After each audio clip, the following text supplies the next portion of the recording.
The Amazing Digital Circus is a seemingly children-styled cartoon show centered around a group of wild and eccentric cartoon characters. Very early on, though, we see past the thin facade of this being a children's show and see that this is a show for adults that cover many serious, dark, and disturbing themes, while being an intriguing piece of science fiction with a lot of subtle references to other works of science fiction.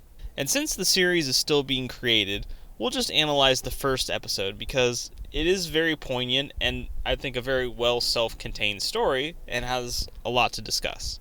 And before we get too far into the analysis, it would mean a lot if you would like the video and subscribe to the channel. It really helps make more of these videos. Thank you.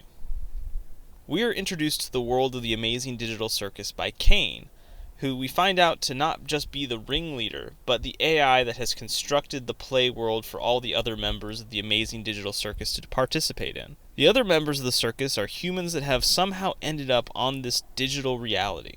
We are given a quick rundown of the current members, and then the main character, Pomni, materializes into the plane. Pomni's confusion and being a newbie lets us settle into her point of view because we too are confused about what's really going on here. In Pomni's startled state, we are given our first lore tidbit, which is that Pomni put on a headset and then was transported to the digital experience, and for some weird reason can't take it off even though she is trying to.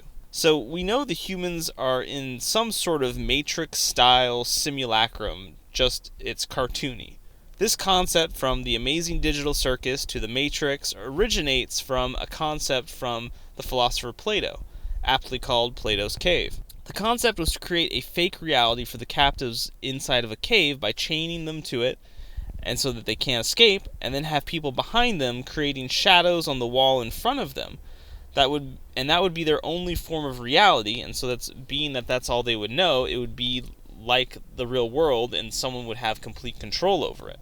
A very far out there concept for the time, but now with the power of computers, such realities are possible. But unlike Plato's Cave and the Matrix, the cat is already out of the bag, and everyone knows it's fake. We can look to the executor of this crappy Plato's Cave, Kane, to see why it's maybe not working properly.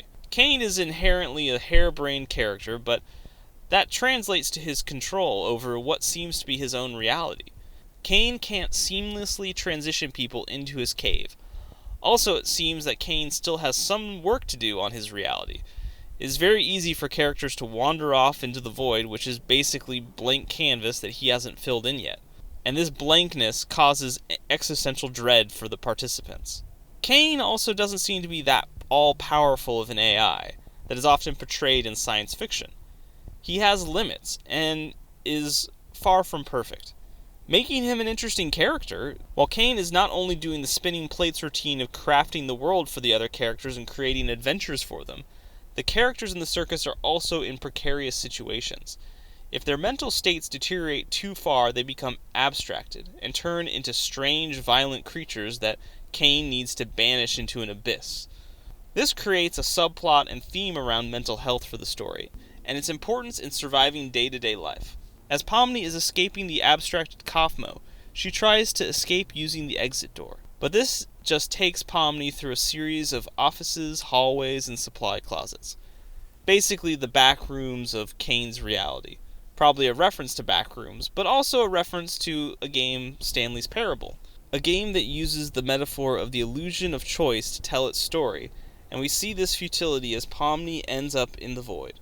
There's also a looser parallel with Severance, not just in the office aesthetic, but the social dynamic of the circus is very similar. The characters lose their identities as they enter the reality, and they need to create a work family to survive, which I would say describes the members of the circus. Kane saves Pomni before losing herself to the existential dread of the void.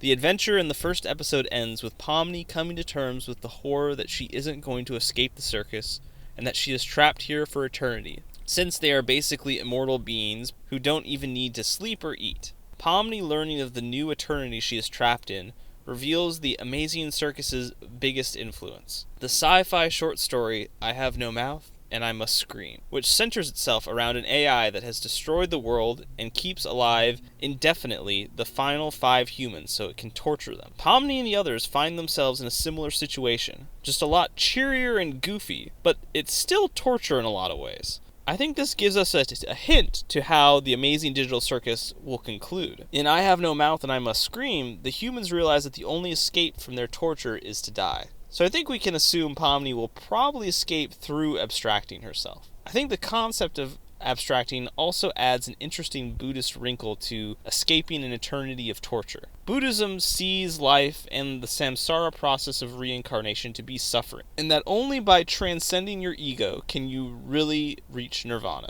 Abstracting could be seen as this. Abstracting could be the shedding of one's ego and a sign that Kaufmo had transcended the samsara of the digital circus. This metaphor is probably a little bit more of a stretch, but an interesting concept to explore.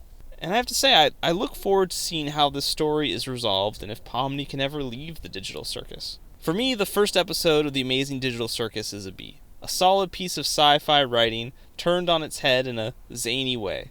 I was quite surprised to see it's been so popular. I mean, I saw 2 teenagers dressed as Pomni trick-or-treating. That's a level of cultural saturation I was not expecting from something that is honestly very straight-up, hardcore science fiction writing. Thanks for listening to my analysis on the first episode of The Amazing Digital Circus. It would mean a lot if you would like the video and subscribe to the channel and consider supporting me on Patreon. It goes a long way to helping me make more of these videos. Thank you.